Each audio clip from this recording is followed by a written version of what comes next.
So I'm looking at my roster. I'm looking at where I need to, have someone help fill some of that gap that I think I'm missing on my team. The only thing I can really say about that is baloney. Damn it, Jonah! God damn it! Fucking damn! Oh my god! This throws off everything for me. Twist! Plot twist right before Tori could get hers in. I can't afford her. I actually can't afford her. No, I get could. that. She was my final pick. I was sure nobody was picking her. That was great. Neat.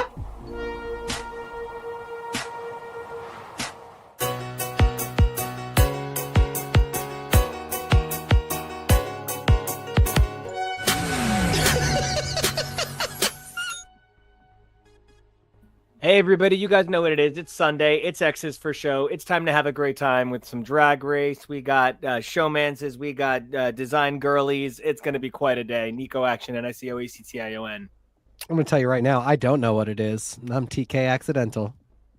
And I think it is what it is. I'm Tori at SM Tori. That's Tori with an I. They don't think it be like that, but it do. At Pete Jonah. And I'm your producer, KEVO. You can find me at KEVO, really. I don't quite have anything as pithy to say, except to make sure to like, comment, and subscribe so we know what you want us to cover in the future. Things like this past Friday, where we covered the brand new album from Tori Amos. So definitely check out our coverage of that. And the question that I posit to everyone as the opener here is, what RuPaul Drag Race song would you want Tori Amos to cover? I pick Peanut Butter, personally. I see. My brain immediately goes chaos mode and goes, I'm going to choose Peanut Butter's original cousin, Click Clack, just for the sheer dead-eyed Bianca cover that exists out on the YouTubes. The truth is, while Tori Amos is a very famous cover artist, she is also not that kind of cover girl. So I would most certainly go with like Supermodel because I want to pick something she could know. I feel like she has to have at least said "you better work" or something in a cover moment in the last, like during Boy for Pele or something. She has to have done a piece of Supermodel. I'm gonna do her a favor and give her a break and let her cover New Friends Silver, Old Friends Silver, New Friends Gold. Love it. See, and I'm not going to make things easy for her. She can cover ASMR Lover. That was Ooh, I would love that. Jonah's here in his evil Kermit cloak. Yeah, that's Emperor Palpatine all the way. That was going to be my Thank you, pick. That's Andrew. my favorite Ruse song, but I said to My myself, real one would be audience I enjoy Bring the it. Beat. The beat. I love that. The beat. The beat. So, all right, we've got some drag race to talk about tonight. Super excited about it.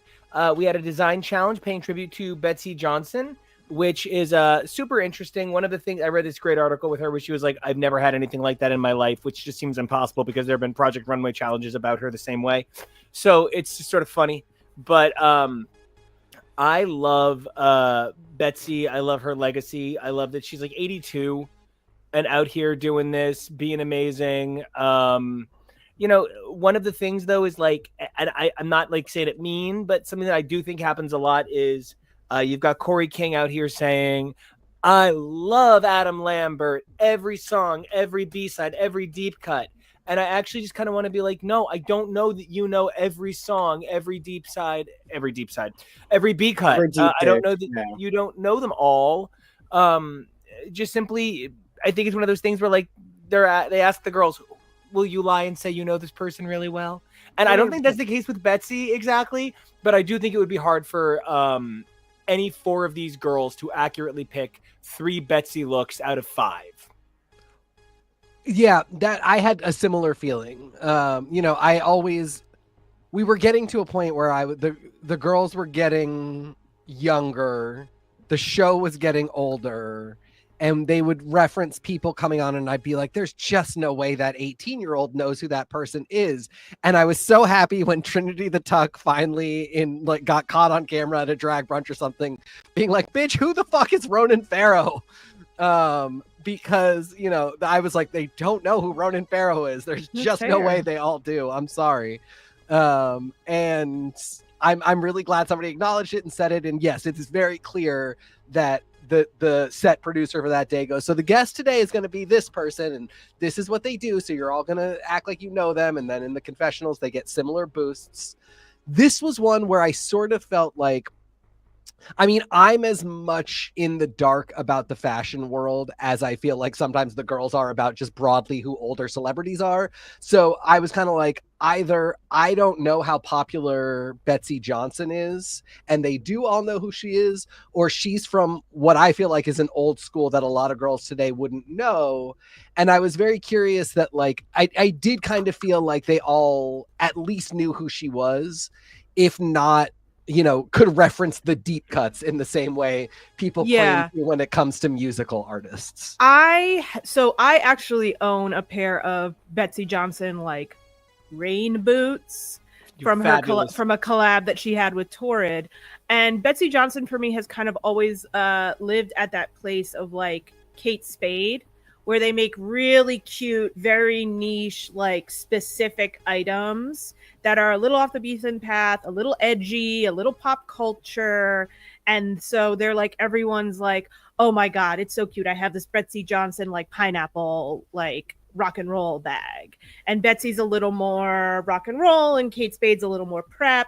But they kind of live in the same world. And so I could very easily see this being something where the girls are aware, because it's something that you could have picked up in places or seen like the cool teens that are in like a band wearing and interested in, like that kind of vibe. Jonah, as the one of us wearing yourself today, I really thought of all of us wearing ourselves, it would have been me wearing a shirt that says like world's greatest to me with a picture of myself on it. I really thought that would have been how somebody wears themselves on this show first. But Jonah, I believe the designer you're wearing is Peak Jonah. And so I would love to know, as a little fashionista maven, as your very own singer machine, the sewing type, not the Brian type, I would love to know how you felt about this episode. Well, yes, I am wearing a Peak Jonah original. This is for a cosplay I'm doing for a con later this month. Is it unhemmed? Yes. Is it perfect? Absolutely not. Do I love it all the same? Yes. Yeah. I do just need to close this together to make it an actual little hood. And did I also make it too short? Yes, but I don't care. We're still working with it, baby. I love design challenges because they're truly just about your creativity. It is a task that you know they are going to ask you to do. It is a skill they are going to ask you to try to showcase, not just your ability to make a garment, but to actually design. And there isn't really too many surprises when it comes to be like, oh my God, they're gonna have another sewing challenge. There's usually 2 or 3 per season. I really loved this because it also gave them a lot to work with in terms of it gave them the person to not only reference, it gave them a lookbook, and it gave you the materials. So if you are able to sew, I think this was a really great challenge to showcase a love of a trailblazing designer, the first person, as the show noted, to put trans models on the runway, which is stunning. We can't thank Betsy Johnson enough for the weirdo that she is and the creative visionary that she is when it comes to pushing, I think, boundaries when it comes to fashion. And I really love that the wig she's wearing makes her look like a McDonald's toy that is also part fry. You mean Thorgy's wig? Yeah, it is. It is everything to me. I am so Jesus, pleased. gross. Yeah, she is absolutely pasta mama. And I want to get into a whole lot of the episode, but I have been lucky enough to be talking to Andrew throughout the day a bit today, and so I'm going to highlight something Andrew said that I super love. Yes, by the way, number one, we do want pics of the full cosplay JoJo. I know I'll get the play-by-play as each piece is made, including those fabulous pants that man. Gay porn stars should have you design their pants. Well, let's just say the fabric lady gave me a pair, some fabric that is a little too sheer to wear by itself. Yes, but that's the fun.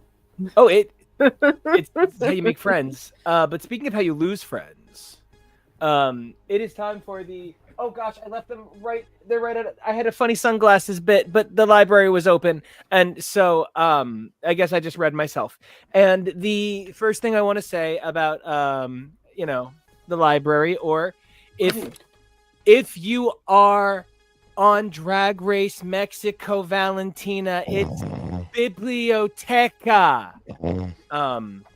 That's a read. Such a mean joke. It's a read. Don't make fun of the illiterate like that. I did not say one single word about Leah Michelle. So and see, this is reading. Yeah, reading would be saying that this season's looks are so fucking busted. I wish I had the season 1 filter for them.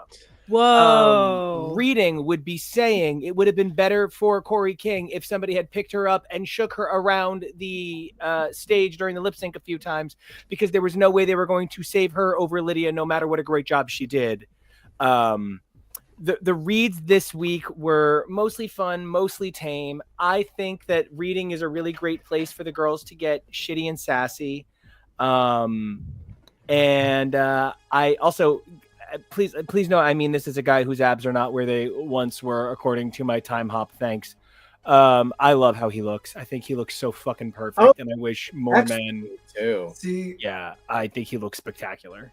and in the one case that I'll ever say this, if I was there and Bryce was there, I would say, Bryce, we're engineers. We don't have to do this. We could be doing something way better for society right now. No, not right Kenny, now. oh!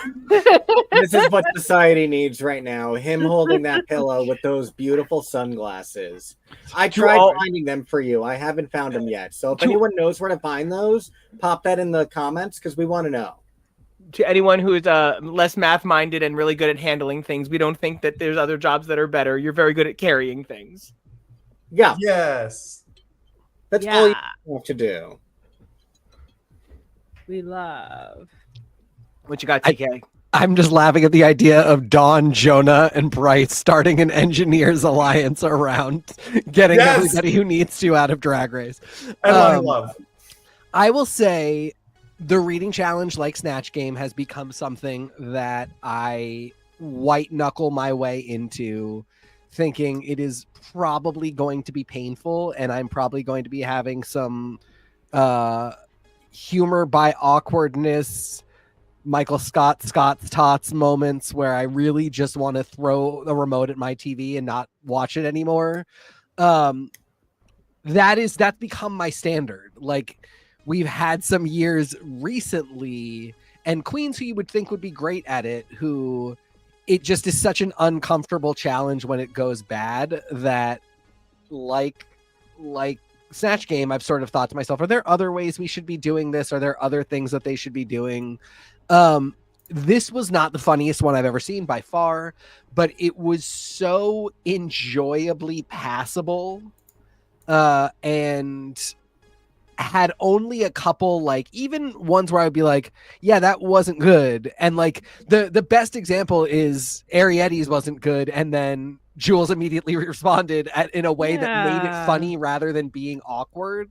Because some of it is in how you cut it. Like, if you are the editor and you choose to cut to an awkward silence when you have the footage to cut to a laugh, even if it's fake, you are making it extra awkward. And that's where, like, part of it is like, even if they're bad, if the show edits them bad, it sort of becomes this thing of like, well, it's your show. Like, do you want us to not enjoy this? Like, what's the point here?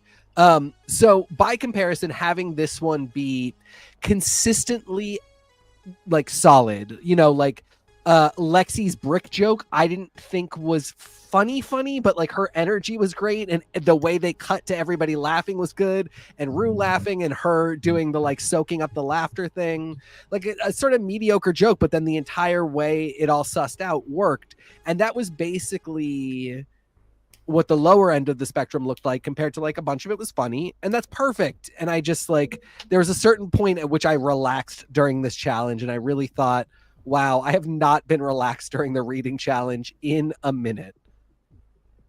Yeah, and I think one of the things I kept saying was, I'm very surprised we haven't had the reading challenge yet. They've recently been pushing the reading challenge sooner and sooner in the season to kind of give more girls the chance to like make a meme happen for them. And so I think by waiting to there's only 9 of them, we got something a little less chaotic than we would have gotten otherwise.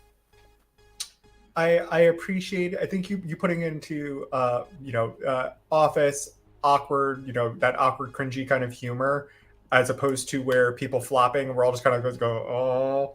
I appreciate that they took what seemed to be everybody's best takes or some of their best jokes. We have the person who won, so Susie got the most jokes, so we had to see the most of hers. But I don't think anybody did horrendously bad. At least they didn't show it. And I appreciate them not showing us people doing horrendously bad. I'd rather see someone's best joke, and even if it's not the best, I'd rather be like, okay, that's fine. Do this. This was a smart choice. Keep doing this. Yeah. And sorry, go ahead. No, by all means. Well, the only thing I was gonna say is that's 100% my feeling. Like, please do it this way. Yeah. So even if it's not great, it doesn't have to be unenjoyable for the audience. Yes. And that actually brings me to something I read in an interview with Betsy Johnson, and it's really funny because I understand that I dress like the middle-aged guy who's trying to get a hookup in the bathroom, but like I actually really love fashion. My favorite show for about 15 years was Project Runway.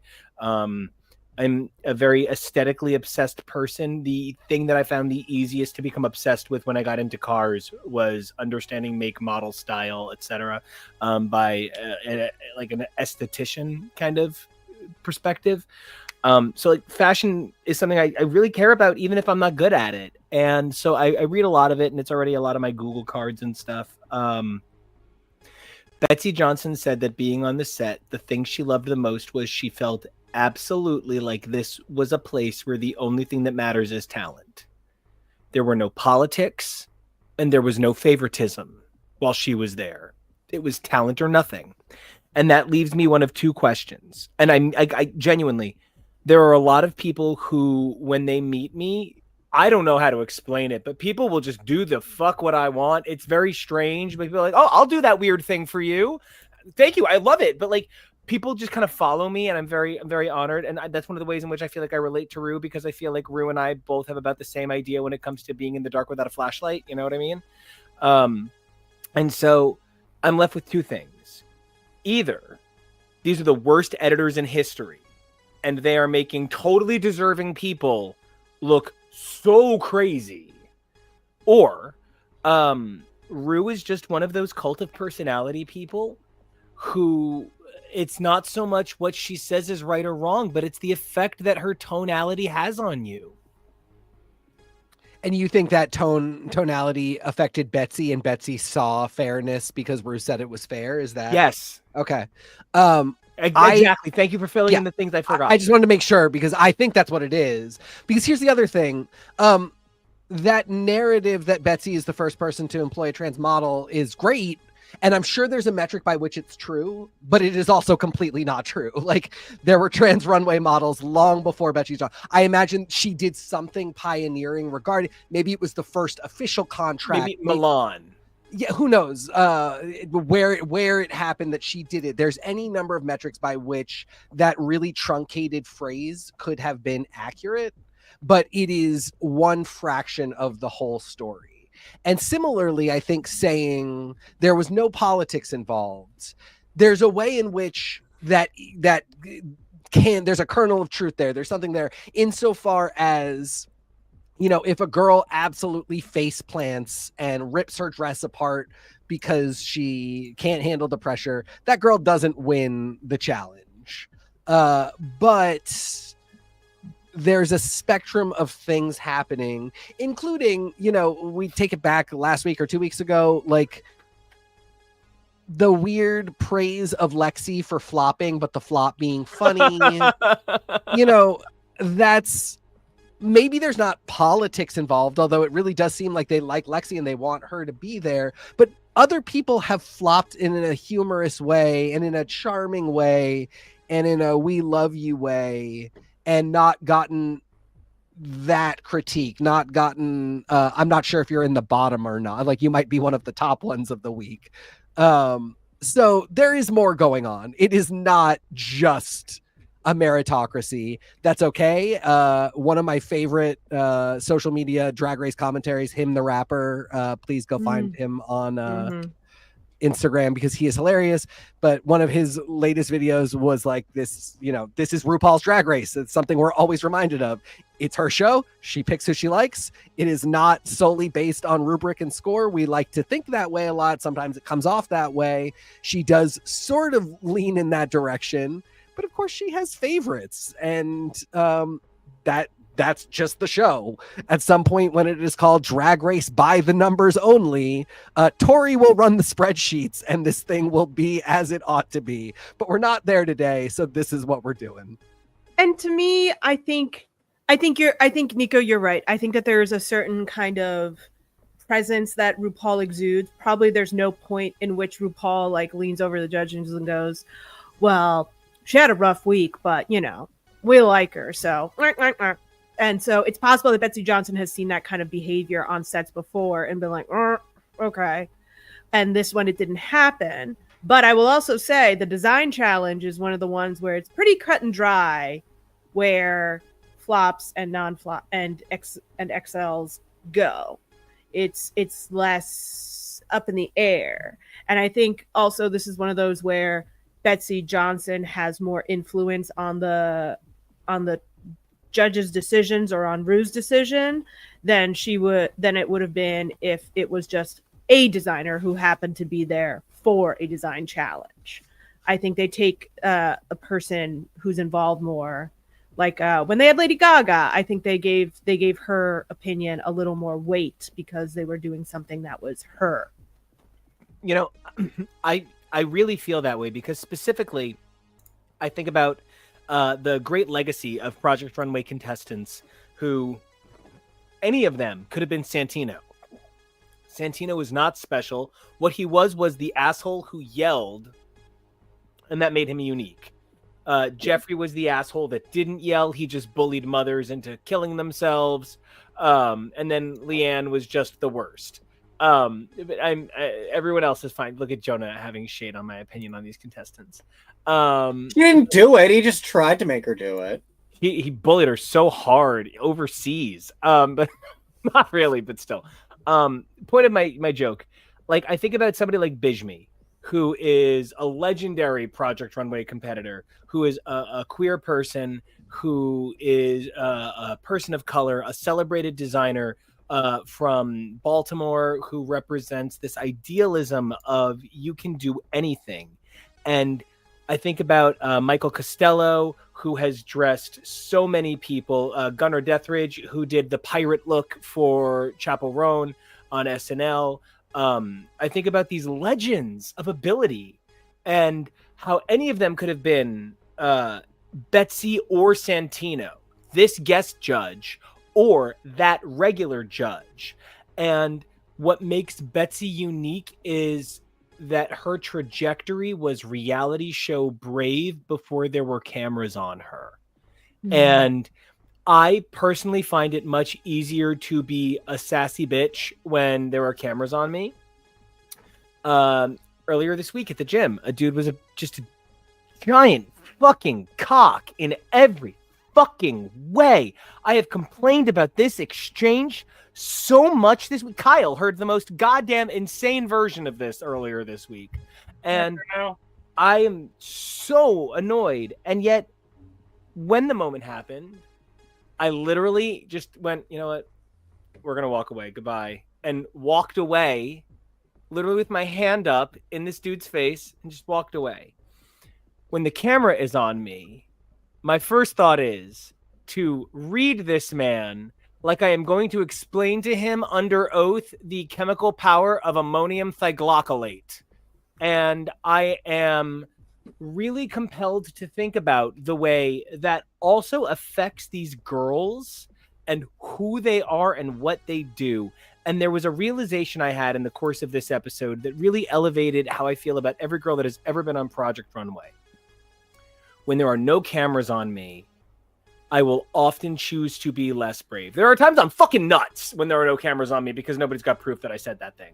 But The other side of it is every chance these girls take, they take on camera. The level of fearlessness that it takes for these women to sacrifice that sense of self-safety. I don't know. I feel like there were no bad designs this week, even though there were some really ugly designs this week. Does that make sense?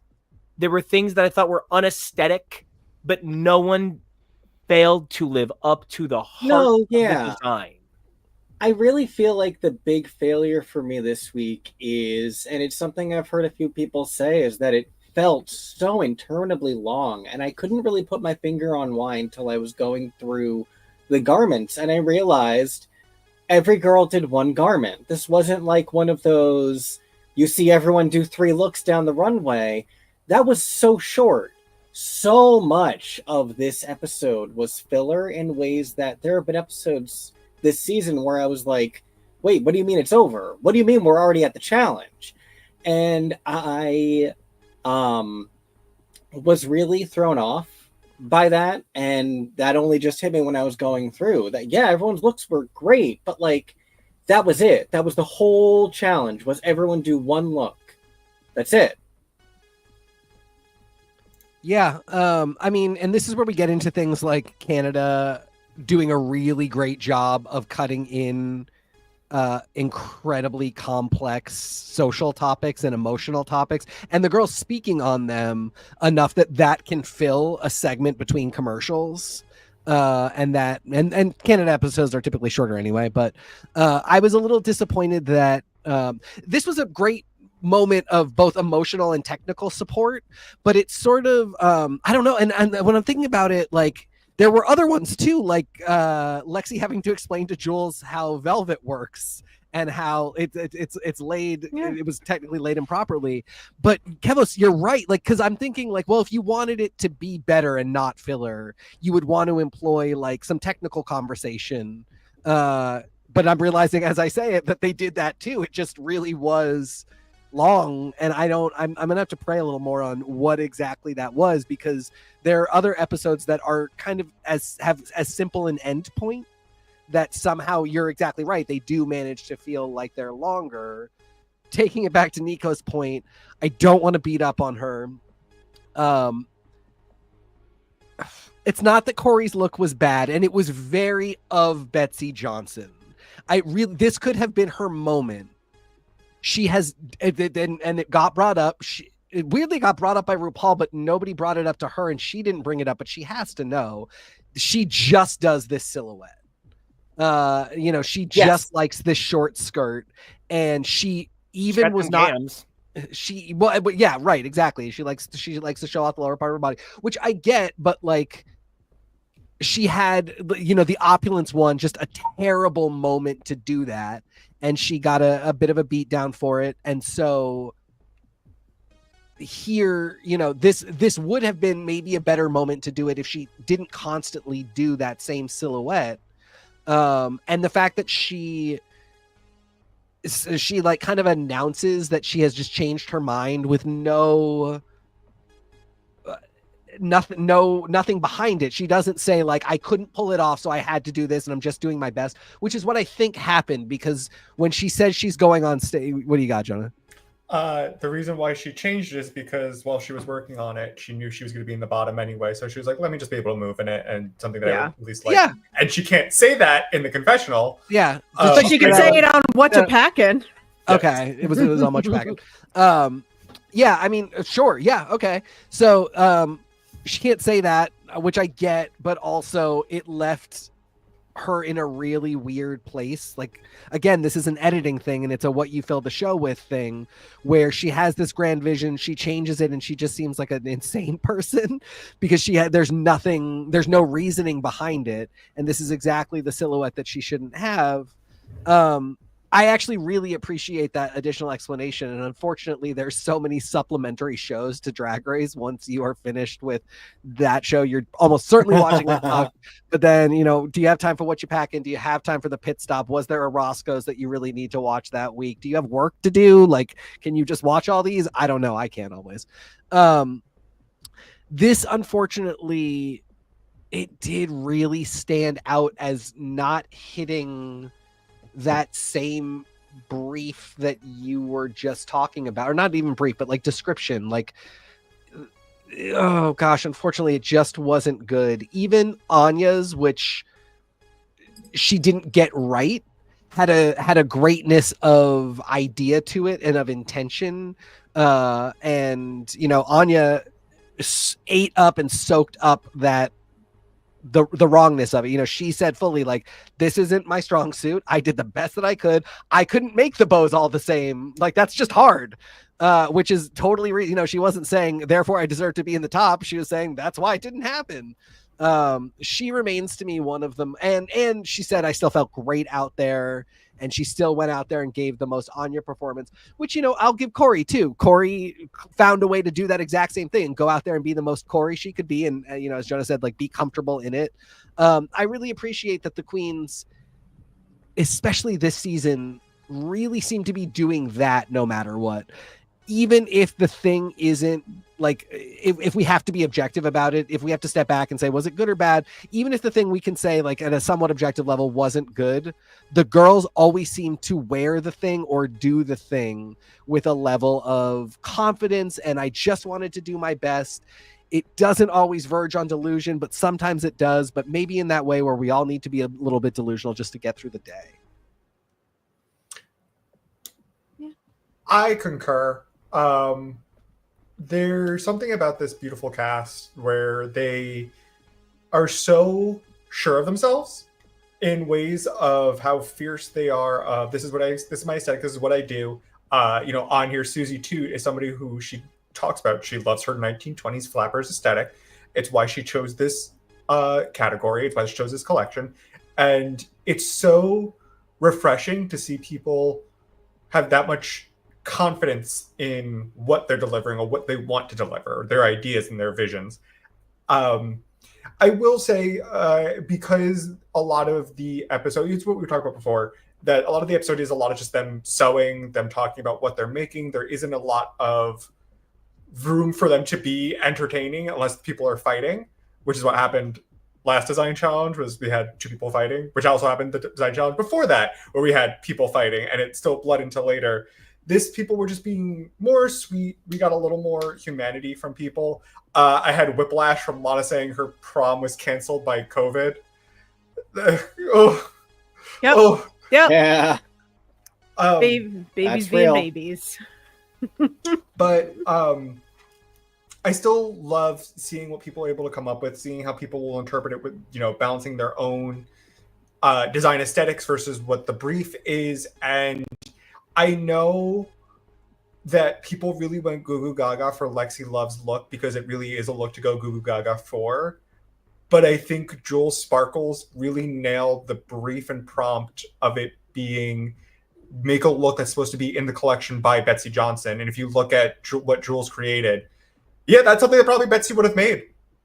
I really agree. I feel really badly, but I thought that Lexi was an example of safe that was treated high, and the only reason I feel that way is because Betsy Johnson is always innovative, and what I saw Lexi put on the runway was a brilliant thing I could imagine in a catalog, and I thought the whole point was to emulate an innovator, not emulate a classical common style designer. I felt like what I saw Lexi wear brilliantly, beautifully, stunningly, design exquisitely was something from a music video, not from a Betsy Johnson collection. And I don't feel this is a particularly Betsy Johnson elevated piece. The wig is, but this verges on kind of to that point of Susie Toot. This just looks Lexi. This doesn't look Betsy Johnson any more than Susie looked Betsy Johnson. Susie just looks Susie. And that's great because nobody's out here saying that, to use something that won an award, thank goodness, Cowboy Carter doesn't deserve awards because other people in country don't make as good R&B. Like, that is part of the problem here, where you say everybody has to fit into the mold of every challenge to win, because very few people are good at 13 genres. But then, like, I don't know. I don't think that Lexi did anything that Susie didn't do, just the Lexi version? At the end of the day, Betsy Johnson said, when I close my eyes, this is the collection to Jewel Sparkles. And that's it. That's the defining thing. Until she said that, and I'm not arguing with you. I'm saying like I just felt differently. I thought that I thought basically the opposite of everything you said. I felt like Lexi had actually made something that to me, only to me, because this is entirely subjective, and Betsy Johnson herself said something different to what I'm saying. But until that moment, I was like, oh, this looks to me like exactly something that would be in a Betsy Johnson collection. And I do think, I will say, to me, it had Lexi flavor in that way that I was like, and she managed to make it her own. But to me, it felt very runway. Original, I think if you really pushed me on that point, I would not be able to say, this is a total original. I've never seen anything like this. And yeah, maybe I could give that to Jules a little bit. Although again, I think it has such, it's so reminiscent of like flapper aesthetics that there isn't anything here I thought was like shockingly original. Nothing that was like derivative. But yeah, I really, to me, entirely, this is not a point I would argue. This is not something I would say is objectively true. But when I experienced the show and the walkthrough and before critiques were given, I had thought, oh, Lexi was the one that entirely nailed the prompts, did everything she was asked to do, and looks the best. And I loved it. And not that I didn't love Jules's, I thought it was phenomenal. I will say I did not think Susie's was on the level of the top people. So that what to tie that into something that NICO was talking about earlier, and Betsy's own perception of the workroom and space. That's the funny thing about an artist is that they aren't going to have the same perception of themselves and their work that somebody on the outside of them does. And she says in that moment, this is what Betsy Johnson loves the most. That doesn't necessarily mean that is the accumulation of Betsy Johnson and all the work she's done before says this is the most Betsy Johnson. It's what she at this present moment said, I would do this. And that's one of those things that makes art, especially based around the work of an existing artist, so strange to judge, especially when the artist themselves is there, because it gives enormous credibility to the fact that she said this is the one that I think is the winner. But today, and in all of this, poor Arietti gets sort of left behind, even though I think she did something that was so gorgeous and phenomenal. Just to me, it wasn't, I don't know, there's something about it that it just wasn't competing with what I was thinking about, which was Jules and Lexi. Like those two for me were battling it out for the top spot. But this is so cool. Over here. This is so cool. I think. Oh, go ahead. No, I think it's cool. I almost think it suffers for the lack of makeup. Oh, huh, yeah. Which is so funny for Arietti of all people to get that critique, but I don't think that's wrong. I think for me, the reason that I think if Betsy Johnson wasn't there, I think Lexi would have won. I think Lexi's tickled all of the RuPaul buttons. I think Betsy Johnson standing up and being like, this is, I think the tops probably would have been the same. I think the bottoms would have been the same. I think, but I do think that Lexi, if without Betsy Johnson around to just gush, I think Lexi would have taken it, because I think that's exactly what RuPaul would want to see coming down her runway. It's dramatic, it's beautiful, it's a little bit funny with the gold pens. Like, I think that's a little more clear. I think Susie suffered from the fact, and honestly, when Susie walked out, I was like, they may read, if she's in the bottom, I was like, they're going to read her for the fact that they can't tell if it's 80s, if it's 20s. It's a little too meshed together, a little too much, that you can't quite place it properly. But I think it is very well constructed. Love the dress. I think that the hair actually is probably what the issue is. Yes. I was going to ask Tori what you think about her hair and makeup. I mean, I'm never bothered by Susie's makeup, but I'm very rarely bothered by anybody's makeup because But given this as an bad at alternative it. to the other kind of makeup that she does, I think it's more of the same, to be honest. I think she looks like she fell out of a glamorous version of the "Oh no, she better don't" video, and I think it is a terrible moment for Susie Toots' makeup. I think that this is similar to what she did for the "Do you know she better don't" music video. Yeah. And so I'm like, is that what it was called? I'm like, that wasn't RDR Live. What was it? So yeah, I definitely think that, but I think the hair was 80s in the wrong direction. Yes. yeah. But I also don't think that her headscarf was gonna work either. You mean when she was Alicia Keys? Which is the funniest thing Corey King said. yeah. Right here, Yeah. she looks like Susie Sumi and the band "She Better Don't." It's just terrible. Right. And I will say, for me, this episode did not drag. I am predisposed to liking design challenges because it's a chill effort. People are actually working on things. You can see which ones are struggling much easier than usual. What I had problems with is that it felt like they were telling us things through the talking heads versus showing us things in the workroom. And so I think that's where I had issues with the momentum of the episode, was that it just felt like every so often Sam would pop up and like shoot out 4 one-liners, and then we get like a glance at someone at a machine, and then it'd be like Sam for 4 more lines, and then we move on. And I'm just like, what are we trying to show here? That was my issue with that point.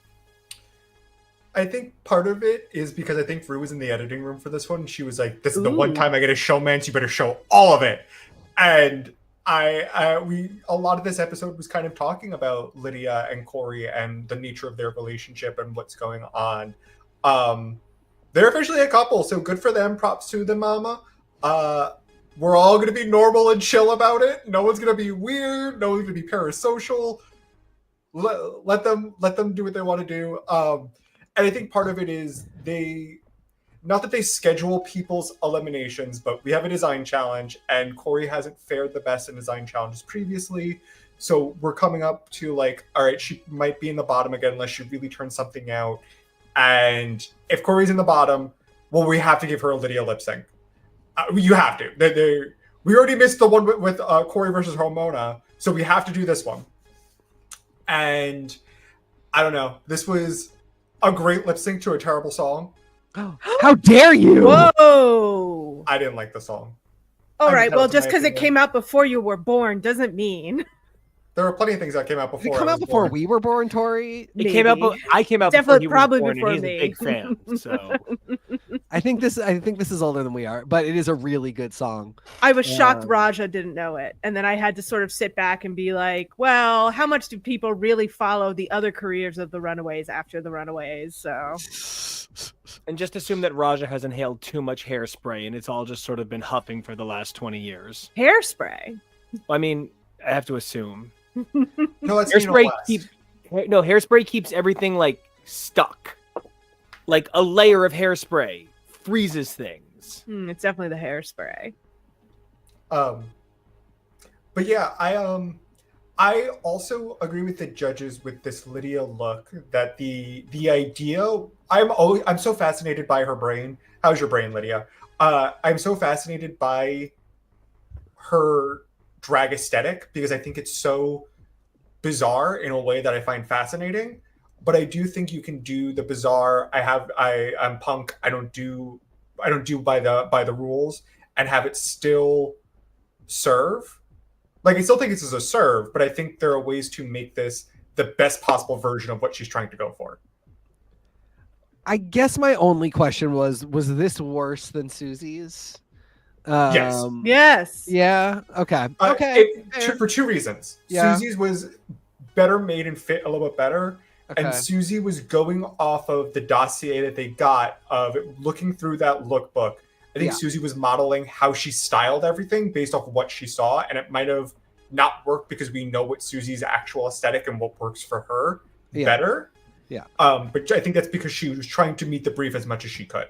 So everybody thinks the 3 bottoms were the 3 bottoms. Yeah. Yeah. I got 2 yeses. I think I actually think had Corey and Lydia not had a showmance, which I love that we're just taking Big Brother terms, that Anya might have taken Lydia's place. That's one of the things I was wondering. Agree. Like, and I was sort of, because I do not stand for Lydia or try and give her props if she doesn't deserve them, but I sort of was like I kind of was into this a little bit, and I just, as soon as I saw where the episode was trending, I was like, oh, Lydia's just in the bottom because Lydia's in the bottom, like, so that they can do this lip sync. But I sort of started to not trust my own judgment and sort of wonder about, like, is this actually good? Is this actually not a bottom look and they just wanted to get us to that lip sync? Well, no, I mean, like, I know I said I don't know anything about fashion, but Keba, would you just zoom in like a little bit for half a second, start at the top? Yeah. Okay, so first of all, the problem is that these patterns do not go together because it is not simply a pink fabric. It's a pink fabric that creates color texture by being a multi-textured fabric. So this is two patterns and it does not work. Beyond that, the placement of the cut would not work on a natural bosom, and that Lydia goes with this very flat chest look is very cool, but this doesn't really give any silhouette or design look. And then all of the lines that are created as we go further down with the asymmetrical boas, that sort of spider web on this bug look, is a little confusing. And so then we get down further, and these elements, the beading and the extra fabric, I feel like one of the things that Lydia suffered from here was thinking they have rewarded my excess at every turn. The continued use of excess will be rewarded. They'll notice the 8 great things I did. And she did 8 great things. So many of the things I said were great, but there's a reason the Traveling Wilburys aren't the greatest band of all time. Yeah. She is very creative, but this was a lot of ideas, and it was a lot that I don't know if necessarily fit for this challenge. I'm not convinced. I just wanted to make sure that at the end of the day, that's what was happening, and it was not just the race to getting us the Corey Lydia lip sync. Which, they actually, I was really worried that they were not going to engage with each other, because there were a few moments, like, I thought they would right from the get, especially also, like, I'm dying to know, I need to know the timeline of how things happen, because Kiss Me Deadly to 2 people that are in a relationship that are, I'm dying to know how many songs were up for possible consideration for this week, and when they told them it was going to be Kiss Me Deadly. I'm just going to say something really clear. I don't want to get in trouble, but quite literally, Lita Ford's Kiss Me Deadly is one of those things that I have disliked with my entire heart since childhood. What is happening today? Why? Today's a weird day. TK. I don't think there's any melody to the song. I don't love this alliance we have. The fact that it's me and Tori against the world is wild. I feel strange like bedfellows. Truly. I feel like this was one of those things where this song was probably picked for a different challenge and they still had the rights for it. Yeah, and they said it's one thing I can't enough. believe this wasn't a song in season 2. Like, I can't believe this absolutely feels like something that Pandora Box should have lip synced to. It's very weird now, and I'm dying to know if they're like, in case of Showmance, bust out Lita Ford's Kiss Me Deadly, I guess. I wonder what other songs are in the mix. What did they pull out for Vanjie versus Brooklyn? I forget now. We'll look it up. We'll look it up. The May December romance Into the Night I'm with you. I'm with you, TK. I actually, the moment that Anya was going to be the third bottom, I was like, it has to be Lydia versus Corey, because they're not sending Anya home and they're not missing this chance. Yeah. If Anya had done even, I think, even her Monopulence level of design wear, which was very good, but like simple, she would have been safe and someone else would have shifted down, and then we could have maybe played with the odds a little more. Yeah. But because that's how it went, they went, well, yes, break glass in case of makeouts. and then I'd they also just get them, you know, I don't know. It was so they As did someone- eventually go.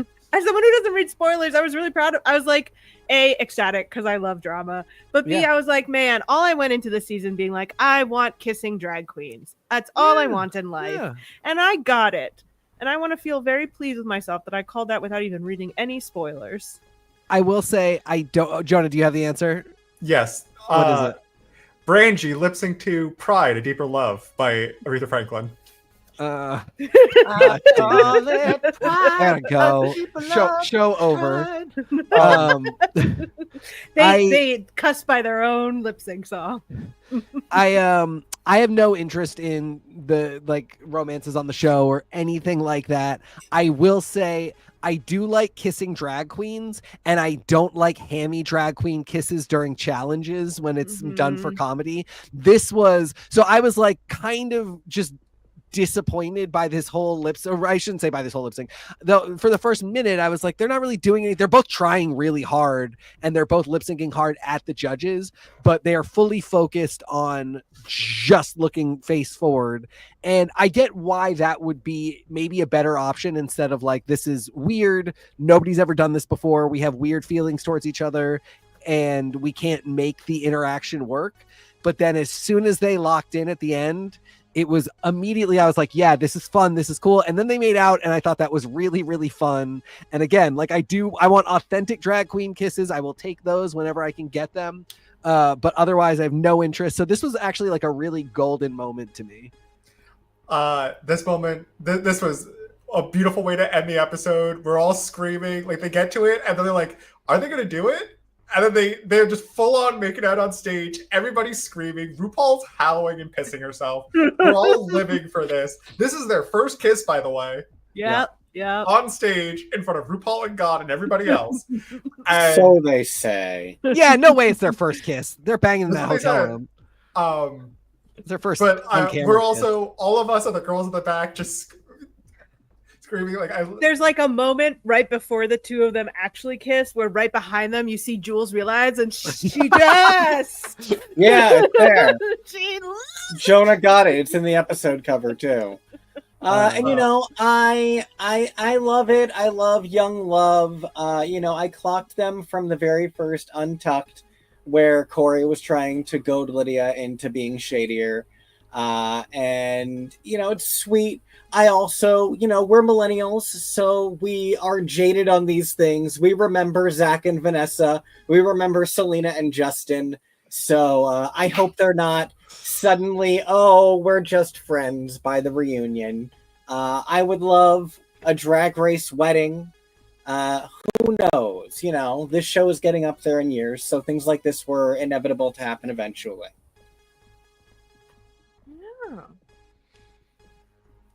Yeah. And I think that I think it's I don't know.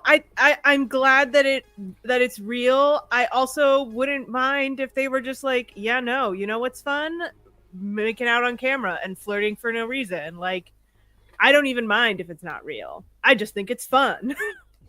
You know, I think it's really interesting because I am from a normalized flashing your dick to your friends kind of culture. And so I think it is just fun to be sexy, flirty, playful, cute with consent. And when people are capable of expressing that kind of joy of self, like Vanjie and Brooklyn, I don't think that, I mean, I think it was they were attracted to each other and they would have banged. Like, I don't think they were into each other. I think they were into each other. And like, I'm so happy that Corey and Lydia, who two people I thought were attractive in the preview, who getting to see more of their faces at more angles with different contour and different looks in and out of drag. Two people who are so beautiful, who are so lovely, who, you know, Corey maybe has some things I wish she wouldn't be quite so mean to my Susie, but you can see that they're lovely people. And like, it's just so exciting to get to see lovely people be lovely. I had a great time with this episode. I wish it was shorter. Library was fun. Good for Susie. I'm glad my precious Anya was safe. I will do anything for her. And I'm just having a great time. I really like this season and I can't wait to see where it goes. This is not going to be a bad result no matter what. Yeah. Yep, I agree with that. I feel like we're going down the line to wrap up, so I'll hit next. I agree with everything you're saying, and we hit on one really big thing that like has been happening the whole time, but it really dawned on me a lot this episode, which is just like the confidence of the girls and that thing where like again they might not be doing the best, their outfit might not be the best, but they walk with their heads held high. They have a lot of pride. They also have a lot of fun. We didn't talk that much untucked this episode, but one of the things I was saying to the guys was that it was really funny and fun the way that Sam and Lana had the fake fight.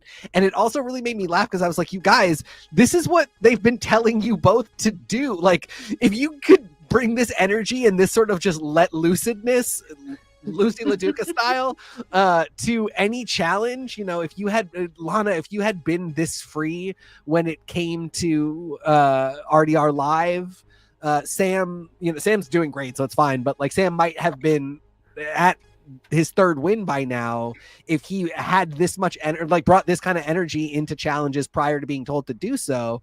It's just so funny sometimes that you see that with the girls where it's just like, this is the thing they've been telling you to do and you do it so easily you didn't realize. So anyway, I'm still having a blast with them.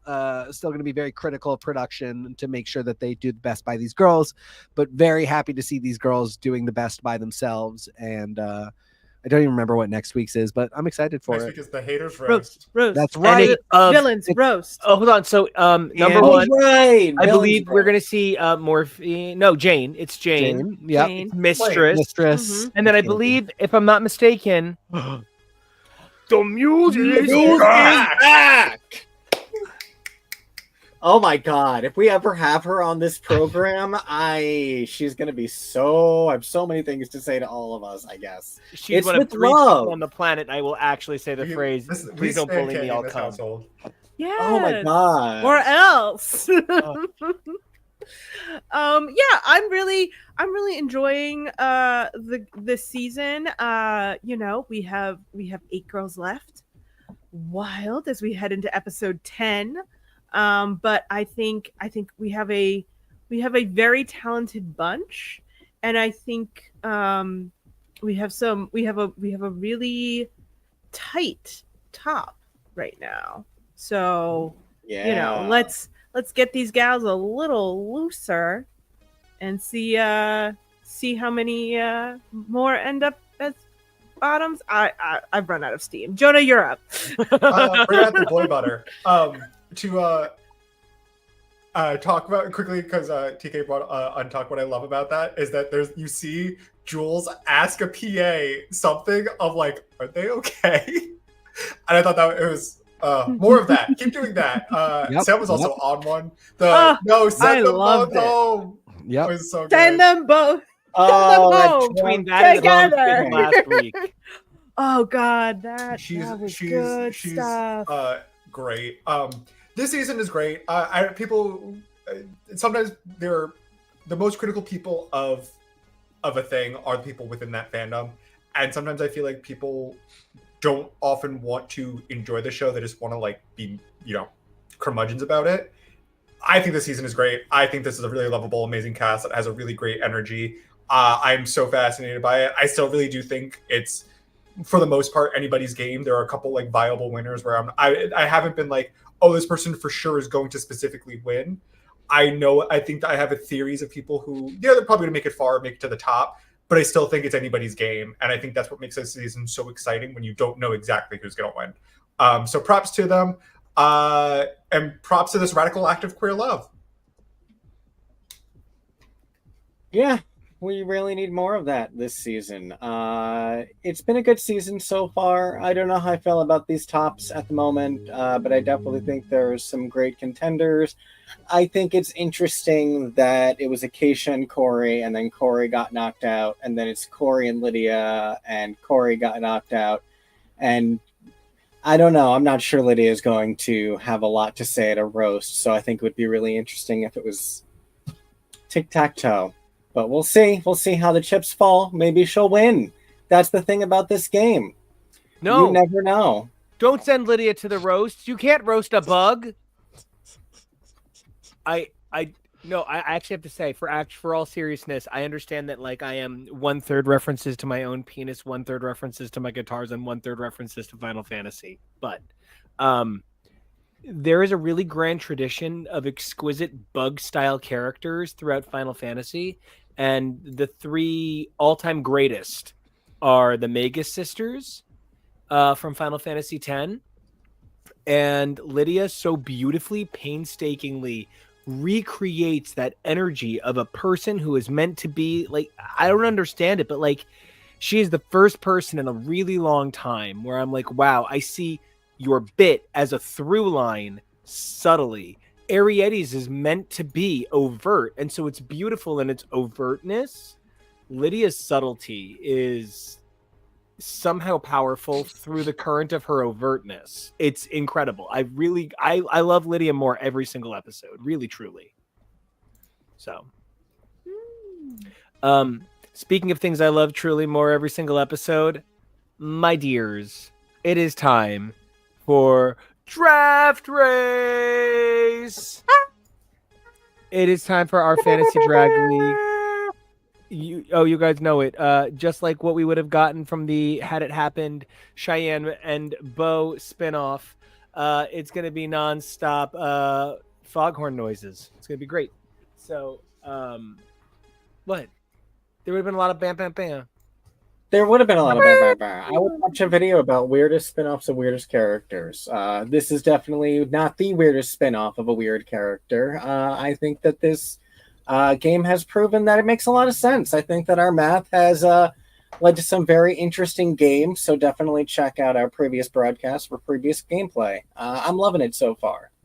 So I want to say that the current standings are Tori and I have the least number of badges on our team. Tori's team is currently 1 badge to Roxy, and then she also has Shay, Chanel, Plastique, and Morphine. My team has 1 badge for the incredible Saphira Cristal. And then I additionally on my team have Vanjie, Simone, Raja, and Heidi. I'm sorry, Raja O'Hara and Heidi. Our strong second place producer over here, coming in like a Janelle on Big Brother, just second place to the end here for beautiful. So TK is rocking out with 2 badges. That's Katya and Jada. And then additionally has Bob the Dairy Queen, drag queen, Willow and Violet. And then I'm sitting pretty, I'm sorry, and then I forgot we're going in order, the other order to the winnerist. My apologies.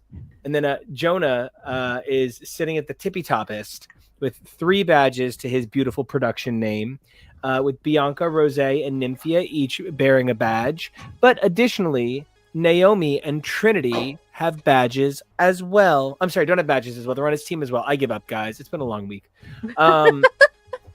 Anyway. Thanks to KEVO for these gorgeous graphics. Truly. I said to him, I want it to look like a Yahtzee scorecard. And he said, what if it's a Yahtzee scorecard in Casino Nights? And I said, done.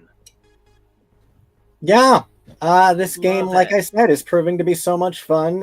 You guys are giving us great stuff to work with. It's only fun to make look cool because the information you're giving is really fun to play with.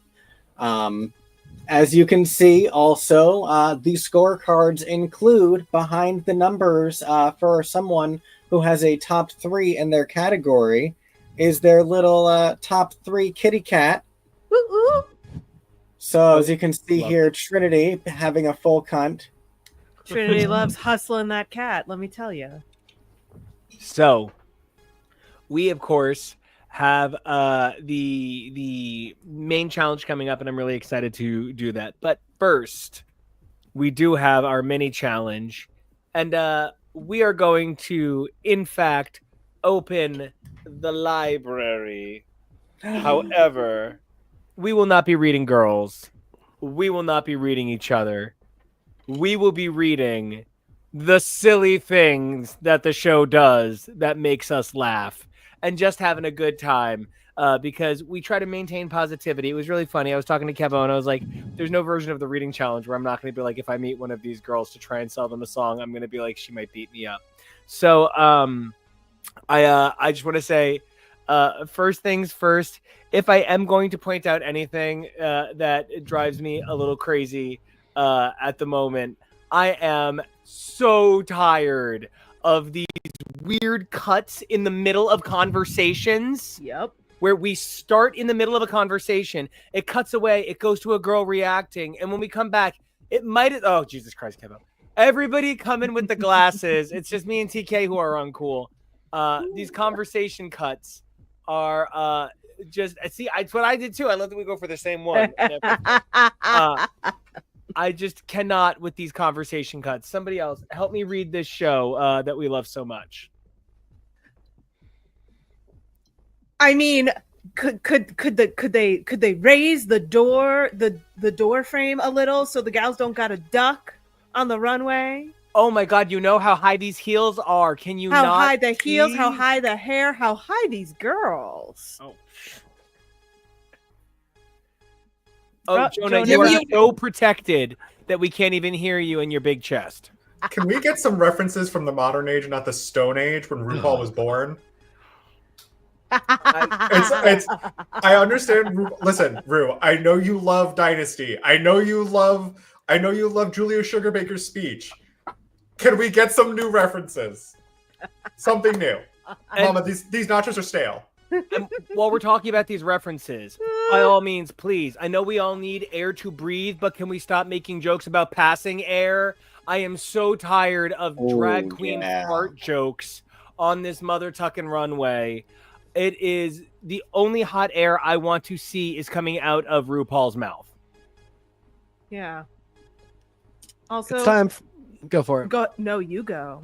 It's time for Ross and Carson to retire. Let's give it to TS and to La Roach now. La Roach officially a rotating judge. Let's put them in the mix for the rest of the time. I'm pretty sure Ross already did you half of the favor so far.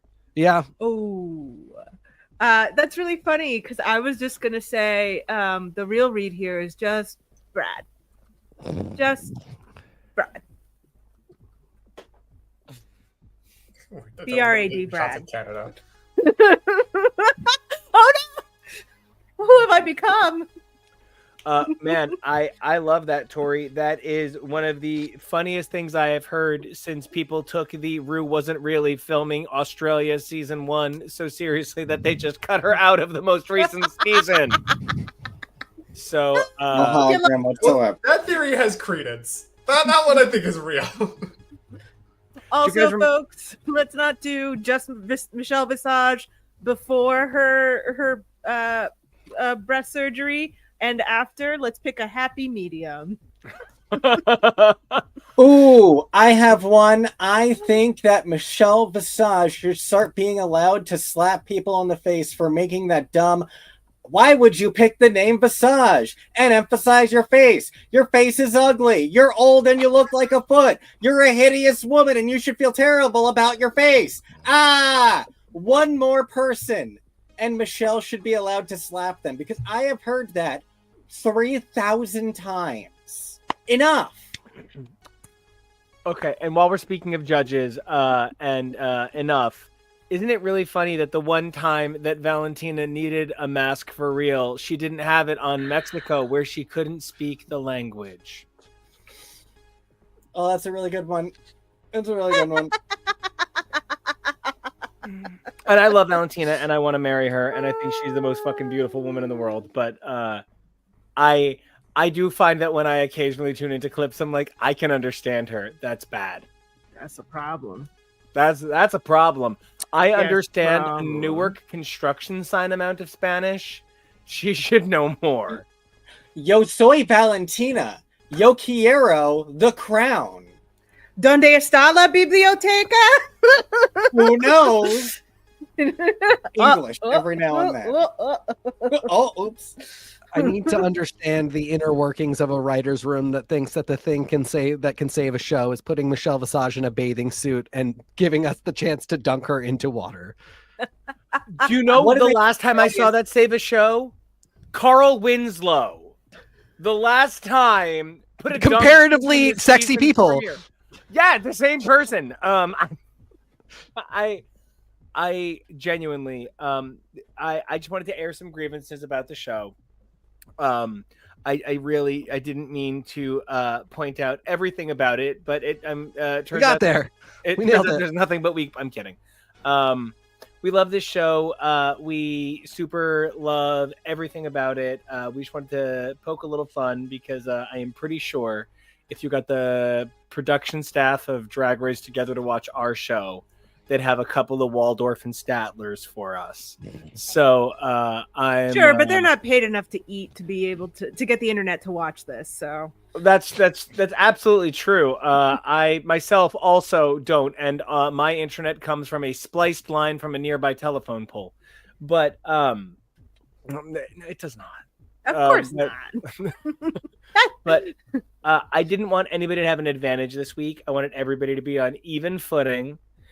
Because I wanted everyone to be able to pick their girls. So everybody got a library card. Everybody. And while I'm at it, really quickly, in all seriousness, we talk a lot about these amazing queens, but something you could do that actually you don't realize it, but does a lot for these amazing women is you could go out and you could read their biographies, whether you do it through audiobook or you do it through paperback, digital, however you choose to connect with these women's books. Even if you rent it from the library, it's good. Well, that's actually what I was going to say. The Yeah. library is open, and please know that if you are registered in your community through whatever method that you can prove a library card status, you can often get books delivered directly to your e-devices, whether it's audiobooks or EPUB versions, and you can support these girls, because what a lot of people don't realize is the reason that when you donate a book to the library, it is sold in a library sale is because library editions count for X number of copies. And when a library sees that a book isn't being taken out a lot, they don't renew the license. And if you want these girls to know that they are important, and for these works, these free works, because it's on a library system, they are free to you. Just create a queue and just get these books for these girls and listen, man. There's nothing more I love than listening to these books when I'm at the gym in the morning, when I'm in the car, when I'm taking some time to relax, just listening to people, their experiences. Because I just saw a What Culture video that talked about the second Leonard Nimoy biography. I found the first one, and so I just threw that on my Kindle. So I'm gonna start that up really soon because Star Trek is basically drag queens in space. Hey, what's up, Jackie? You're so beautiful. And so I just, please, as much as we joke about the library being open, I worked in a library for 4 years. Libraries mean a lot to me. And please make sure you are going out there supporting literacy, supporting these girls, and supporting your library by taking advantage of their digital offerings. For sure. Yes. Okay, Yeah. and now on to the thing that we're really doing, and I hear it playing in the background. However, I've queued up the version with the chorus and everything, so we can hear the chorus. But this week's challenge is the one, the only, the legendary girl groups. So we will be doing girl groups this week, and just to give everybody a little backstage, a little behind the scenes, I did give everybody like the song in advance, the prompt in advance.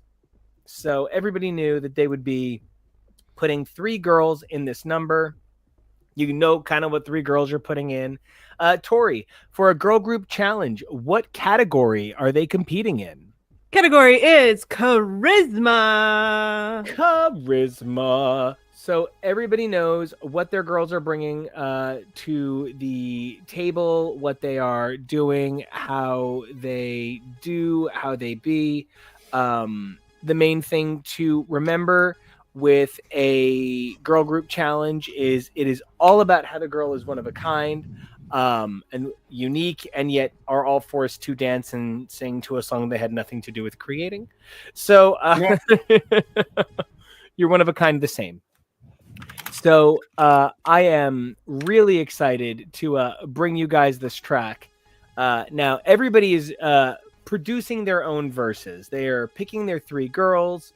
They are going to say what their girls would do. We don't need everybody to have a written verse. We don't need lyrics.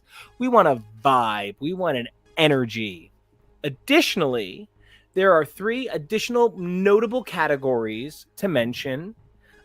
Which of your girls killed it in the rehearsal scene?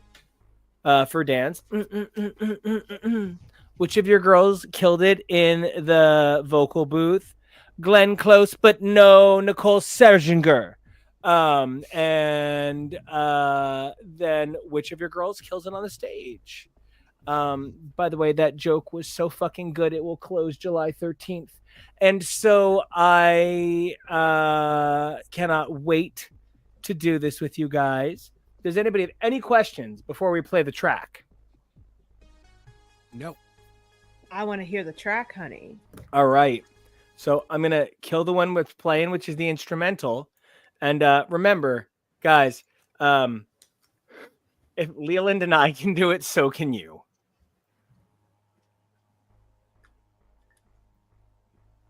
There's a lot of mamas in here that can only be one girl on the top, and that girl gon' be me.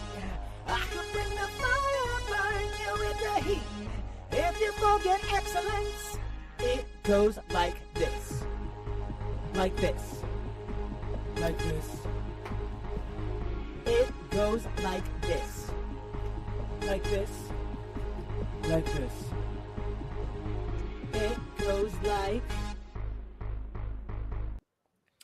So from here, I'm going to restore the background track version. And everybody's got verses. They got girls. Everybody take a moment, get your stuff together, start putting your girls in your list together. One of the things that I do want to say about a girl group challenge for me, while everybody's getting their stuff ready, a girl group challenge highlights one of the things that makes drag so accessible.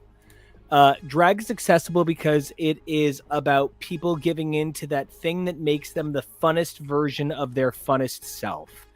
Nobody actually thinks that the Spice Girls are just 4 or 5, depending on the era, women who embody one trait at a time. But it's this idea of exaggeration. It's this idea of the character, the grandiose. And I think when you're talking about girl groups, you're really talking about an opportunity for these girls to lean into the spectacular, the sexy, and the funny of being their most self.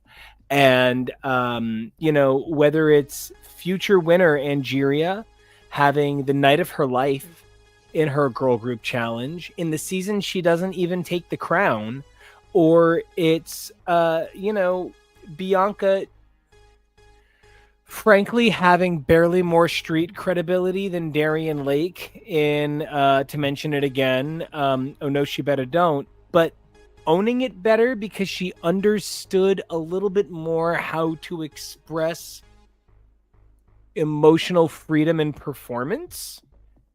Girl groups really help. Oh my god, I'm RuPaul. I hate myself so much. Oh my god. Singing songs in a group really reveals who you are when you're by yourself. I fucking hate this. I love her so much. I hate how much I love RuPaul. But singing songs in a group really reveals who you are by yourself. It really shows the pieces of you that break through like light. And so for me, I look forward to this challenge so much every year, and getting to write a track. The lyrics, by the way, just there's a lot of mamas in here, but there can only be one girl on the top, and that girl gonna be me. I could bring the fire and burn you with the heat, but if you forget excellence, it goes like this. And then I just assume she's gonna cack and windmill the whole fucking time.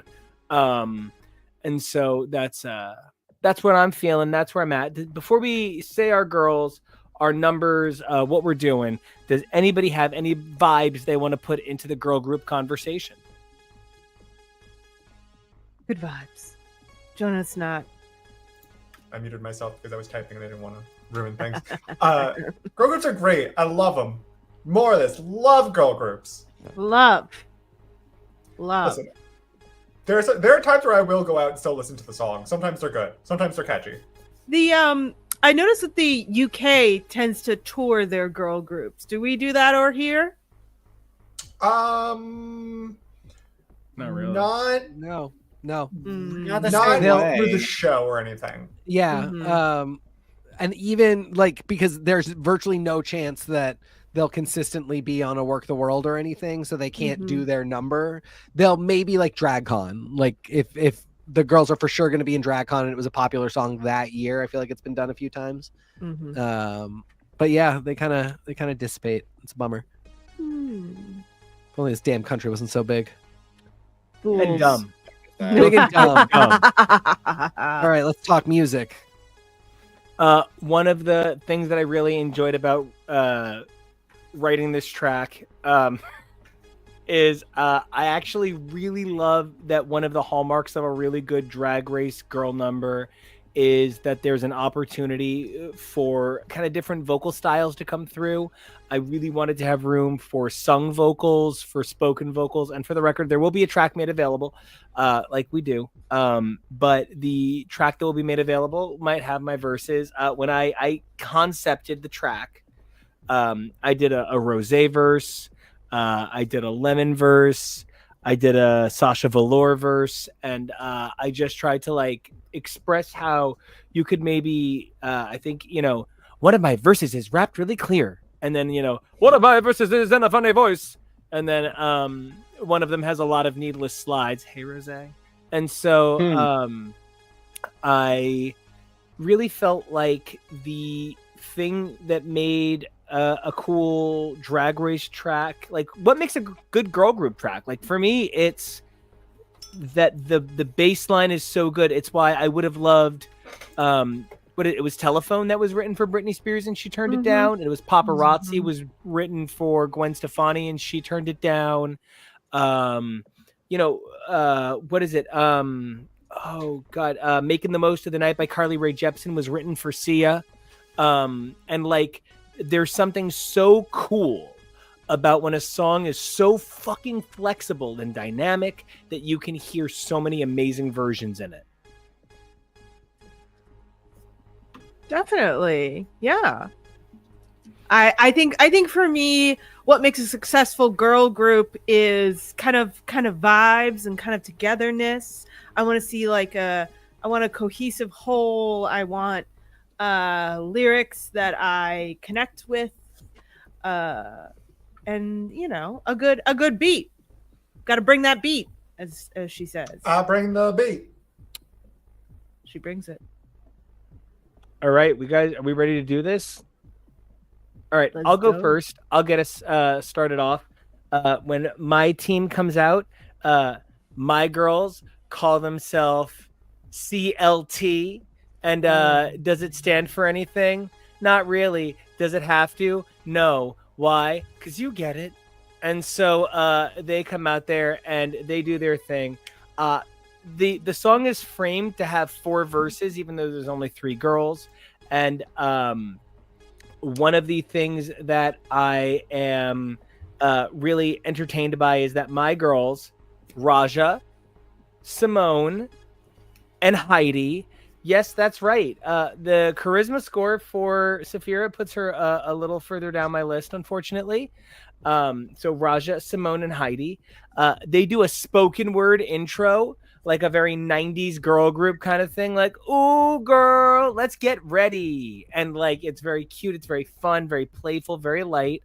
That first verse, I see Raja coming in with big vocalizations, a lot of playful highs and lows, using her range to sing, very little rapping, even though she's got the skills. But when it comes time for that second block, I see Simone coming in with this cool, slow, broken across the beat, Migos almost, like staccato, shattered rap for it, before Heidi comes in. And Heidi is so entertained by Heidi in that way that her voice can fill a space really largely, that for the most part, Heidi is talking through the track, but we just accept that it works because the 3 of them are doing NSYNC choreography where they are imitating each other's styles as backup dancers, but like bitchy, like while they're doing it behind the girl in the lead dancing, because they're like a really unpleasant, each one of them thinks that they are excellence. They don't want the other girl to be excellence. So CLT, is my absolute favorite 90s girl group, and they are here to just bring it.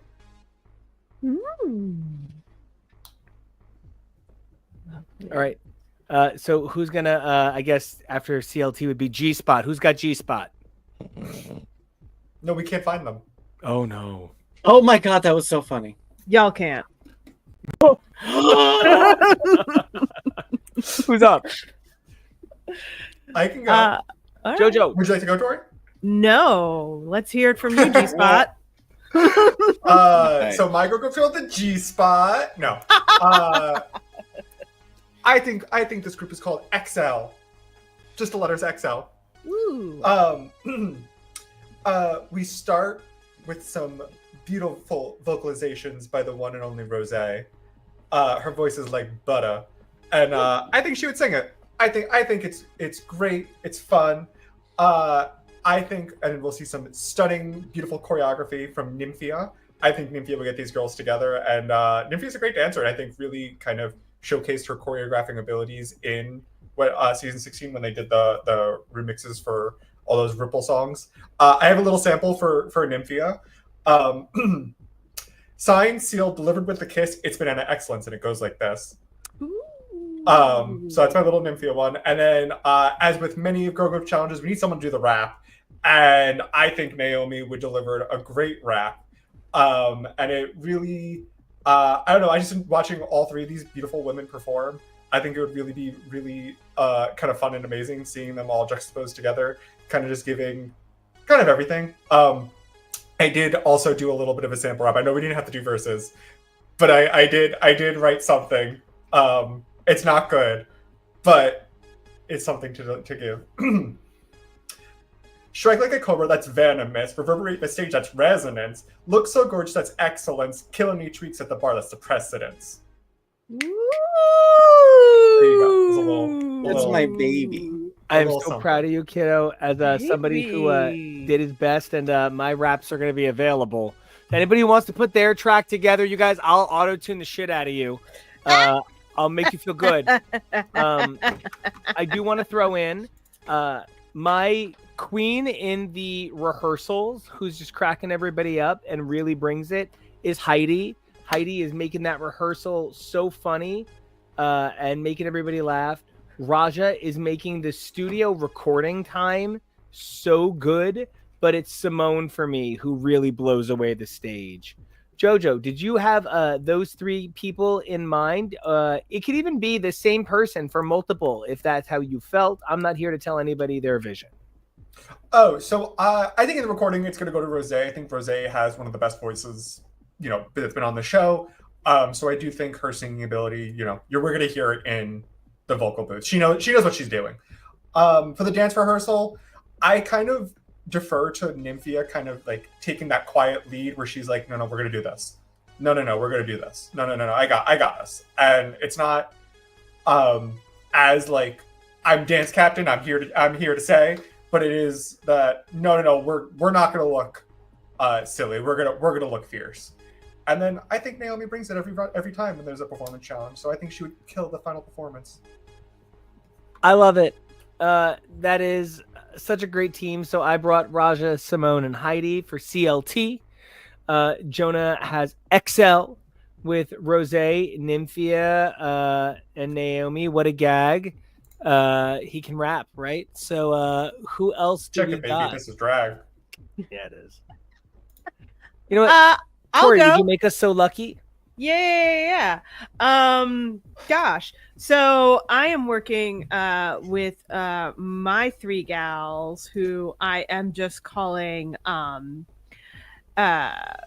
well, I was gonna call them XL a lot, but I think that's a little too close. So we'll They would do that workshop anyway. that one. Girls would do that a lot. anyway. That's hysterical. That is absolutely hysterical. It's for Rue to decide which is better. Right. So we're gonna go with XL a lot, and basically, I've got the lovely ladies of Miss Roxy, Miss Shay, and Miss Morphine. I really feel that Morphine is going to have a pretty decent time in the recording studio, rocking it out. I think she's going to be doing a little more of a kakadika kind of verse, perfect for her to have a dance moment more. But I think that she'll have some lovely musicality in there that'll be really nice to see. I think Shay is going to be bringing more of a rap verse, really wanting to showcase that energy again, coming in hard, coming in fast. And I think that she's really going to be bringing it kind of in the choreo. I think she's going to pull rank on Miss Morphine and basically run the whole thing. And I think that it's going to be very elevated, but I also think she's going to have in her mind that Roxy is an excellent Miami girl, but can't be doing what Miss Morphine is doing all the time. So she's going to have that in her head as well. And I believe that, Miss Roxy is going to be... It's going to be an interesting one for our Miss Roxy, but she is going to be so gung-ho. She's going to be so ready. She's going to keep trying and trying and trying. And I think that in the final product, it's just going to really shine how hard she's going. I think she's going to be coming in with a very... Thank you, Andrew. I think she has that charisma to be able to sell anything. And I think that that's just really going to come through and just really excite everyone in the end. She may have done poorly in the rehearsals, but she did it in the end. So who you got for which category? Of the recording, dance, and yeah. So recording, I think it was Morphine is going to be showcasing herself. I think Shay is going to bring it in the dance rehearsal, and Miss Roxy for the final product. Oh, I love it. All right, now that brings us to my favorite guy, my big bro. What is going down? All right. We, for this challenge, are going to be employing Katya, Jada, and Bob, or I should say Jada, Katya, and Bob, because that is what? An Oreo, which is the name of this group. Nice. Now, let's see here. Don't worry, I've got a couple verses to give to you, but first, let's talk about who does what. Katya, of course, has an incredible time dancing. It is just the stupidest routine in the world. She's a pretzel the entire time, just being carried around the stage, and she has an absolute blast with it. Jada, in her time off between seasons, has been taking voice lessons and has decided to sing her verse. She sounds fantastic. She has a blast in the studio. She's totally confident. But of course, then we have the bars herself, the absolute rabstress, Bob the drag queen, who actually has laid down some incredible tracks that I absolutely love. So Bob kills the final product in the performance. And so, of course, I could not even hope to write a Bob level track. So that was not one of the ones I did. But I have Katya's verse and I have Jada's verse. And Katya's goes a little bit something like this. K-A-T-Y plus A. I'm sorry to report that your son is gay. You really should have known it when you watched him sashay. Now celebrate his excellence or you will pay. Excellence for everyone, no matter what the cost. Fuck my pussy with a rake, mom. Wait, I'm so lost. I tried to give it to you, but you lost contact. And now Katya Zamo will bring excellence back. Nice. Guys, I could not have imagined you guys would run with excellence so hard. It's the prompts, NICO. I'm not going to go into this and fail. All right, so that's Katya's verse. I will be rapping Jada's verse, but I want to remind you that Jada took vocal lessons and will be singing. Okay. Excellence is about more than being just the best, unless you're giving... Oh, wait, no, wrong one. Sorry. Excellence is about more than being just the best. Look over there. I promise I can leave you all impressed. The face, the body, even in the way that I am dressed, like my girl Heidi, highly favored, booked, and blessed. I love it. you guys bringing your stuff makes me want to bring my shit. God, you guys really, you know, when you go to a concert and you get home and the first thing you think is, I want to go right. That's how I'm feeling. You guys have so fucking elevated me with your performances, your ideas, your vibes. I love it so much. TK, you said that Bob is stage. Can you remind me where Katya? Bob gave the final product. Katya, as we remember from season 3 or season 2 of All Stars, she loves a dance rehearsal and loves to leave the girls shook. And of course, that leaves Jada having a blast in the recording studio, giving a great vocal after doing her voice lessons.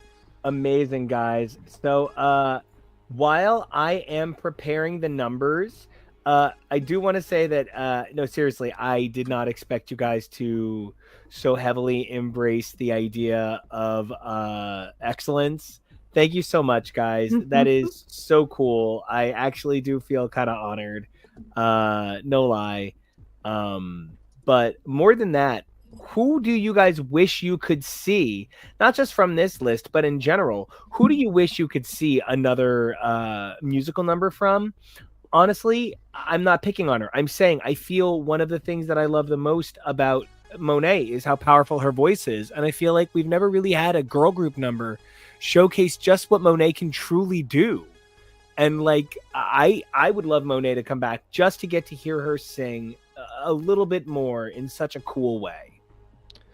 I was very close to using Violet because Violet did an incredible track with Ali X called Mistress Violet. And she has a bad charisma score. So that's why when I switched Jada's track, it was because I had written lyrics that are very similar, but for Violet specifically. And I decided to go with Jada because her charisma score is much better. But I actually, ever since, you know, she did the Miss Violet with Ali X, I've been really curious to see her do another track. And so she would have been one that I would have been really happy to hear more from. Love it. Yeah. How about you, Tori? Was there any girl who you were like, ugh, I feel like she never got her fair shake at singing?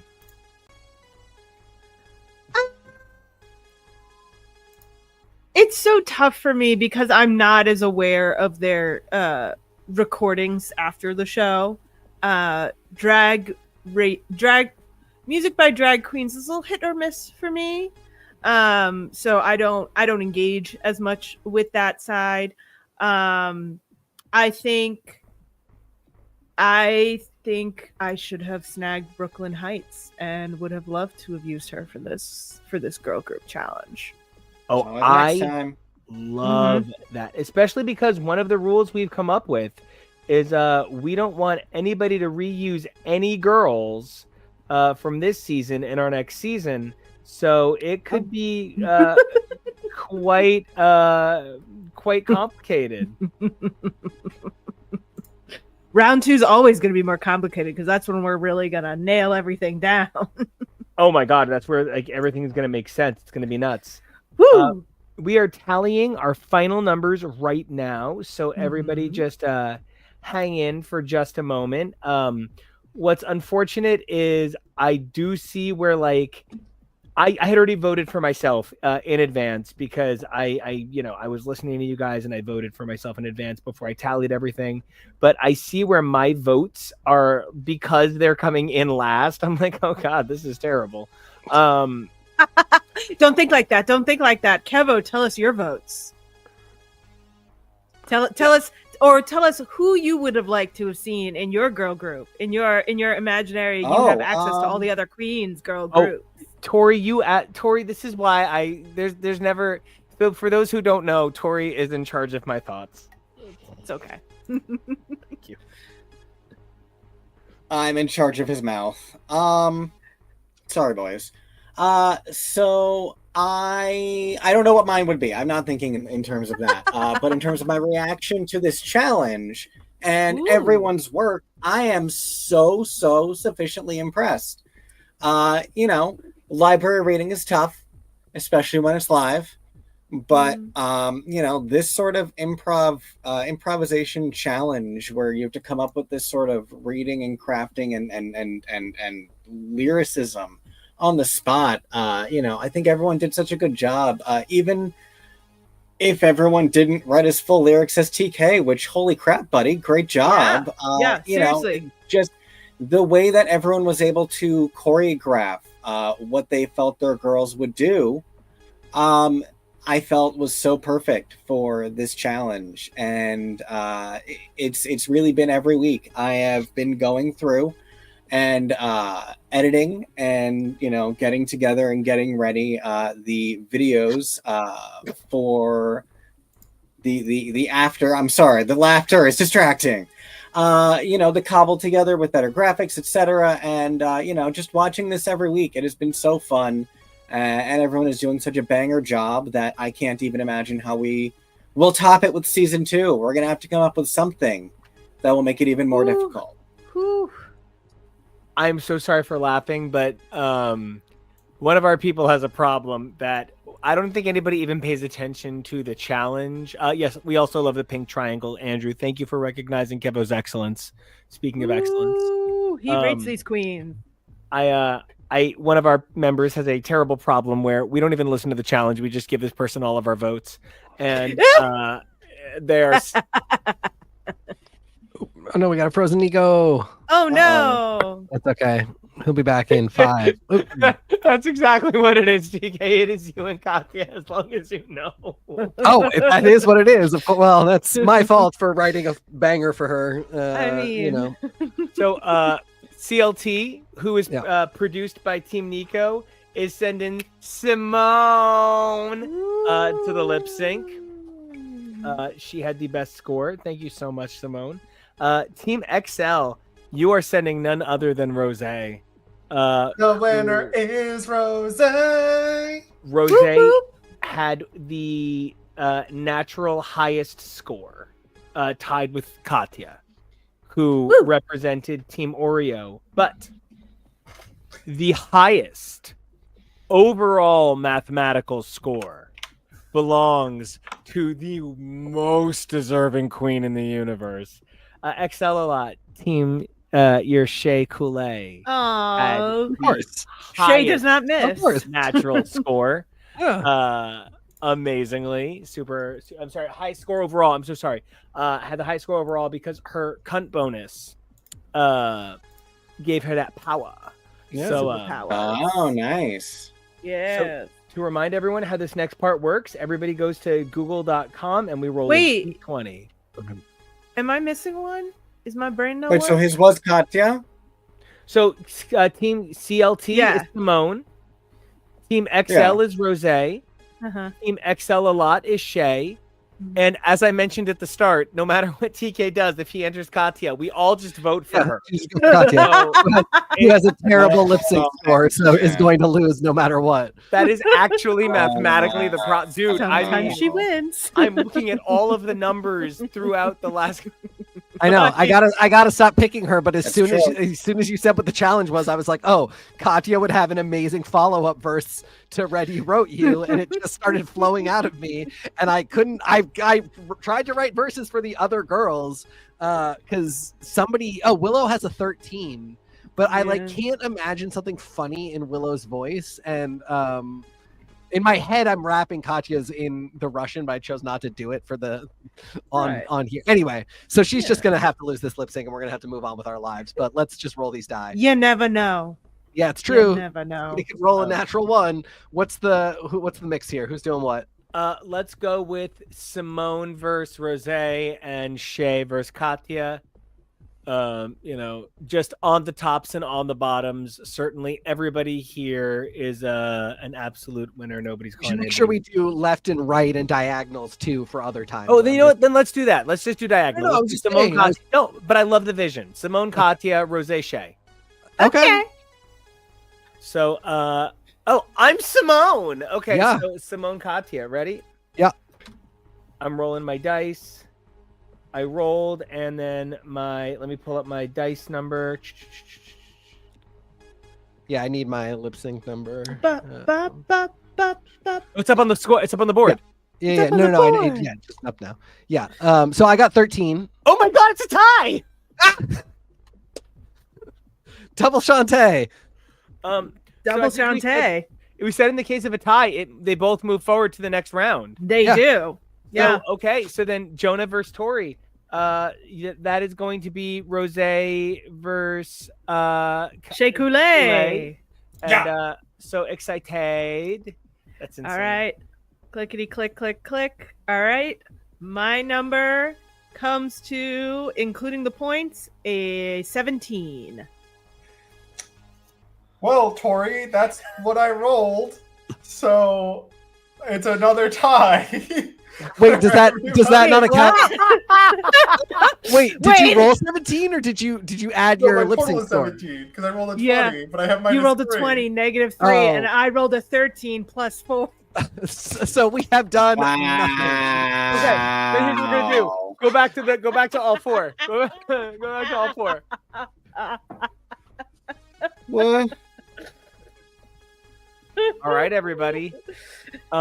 This is to alternates. You're free to do what you want to do. So we're all versus each other on stage. Whoever rolls high goes. Yeah.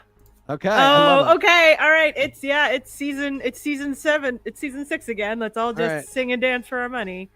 1, 2. Let's do this. God damn it. 12. 13. 19 plus 4 is 23. Okay. Well, I can't beat that, so Tori wins. Tori, congratulations. Thank you. Thank you. I am so Thank proud you. of Shea Coulee because Kevo, would you please go to that main screen? This. Uh-huh. That puts Tori at our tied for second place. So to give everybody our standings at the moment, Team NICO and his incredible team has 1 badge on Saphira. Team Tori has 2 badges, 1 on Shay and 1 on Roxy. Team TK has 2 badges, 1 on Katya and 1 on Jada. And Team Jonah has 3 badges, 1 on Nymphia, Rose, and Bianca each. Guys, what a great time. Amazing. What a great game. Everybody's verses were so good. Nico, Genuinely, the song is fantastic. It was perfect to get to play around with. Look at this beautiful badge we are all winning. Look at it. I'm having the Beautiful best DRG badge. That's a drag race draft. In case you didn't know. Drag Race Draft badge. And just to be clear, my version will be, I will fix it because the wrapping is terrible, but it will be made available on the internet as always. And so you guys are great. I've had such an amazing time tonight. We're gonna wrap this thing up. I've had such a great time. Said that twice. Great. So, Kevo, is the next broadcast Wednesday? Probably. Comics, unless you and I decide to do something spontaneously in advance of 911, which 911 and Grey's Anatomy finally returned this week. So go check out Grey's Anatomy coverage we've done before and get ready because we have an obsession and we are always excited to cover live television. So Hell yeah. So Oh, is it? And Daredevil's coming back soon too. yeah. Daredevil Yeah. Tuesday. Yeah, a lot of TV coming up, a lot of good stuff. So until we come back for all that TV, Jonah, where can everybody find you? You can find me places online at Peak Jonah. Hey Tori, how about you? Where can we find your lovely self-painted for the gods? You can find me online at SM Tori. That's Tori with an I. Hey Kevo, you produce this thing. You produce it so good. You're like some kind of major producer. Where can everybody find you? You can find me producing my butt off at KEVO Really. That's KEVO Gents, Hey TK. Hey TK. Where can everybody find you and your fantastic new your cut? Haircut. Yep. Okay. That I want to looks make sure cut was so weirdly- cool to say when it's that cool. It looks weirdly still not brown, even though it is.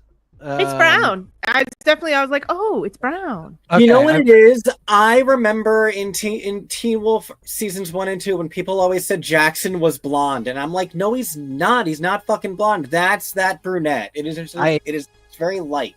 welcome to my life, constantly relating to Teen Wolf. Thank you. Yet And again, names. here we are. You find me at TK Accidental on all the socials, and I'd love to talk to you about Tyler Hecklin, Tyler Posey, Parker Posey. Actually, no, I don't want to talk about the guys. We're just going to talk about Parker Posey, and we should do that at length. So thank you. Message me soon. NICO, music, you, all the things. Where are they? Tell us now. I'm only here to talk about Parker Brothers. There you go. And you guys can check out my music at NICO Action Music, NICOACTION. You can check out all my shit at NICO Action, NICOACTION. I do want to say to all of my lovely new friends on Scruff, thank you all so much. It's been so nice to meet you all weekend. I will reply quickly, I promise. And We love Fran.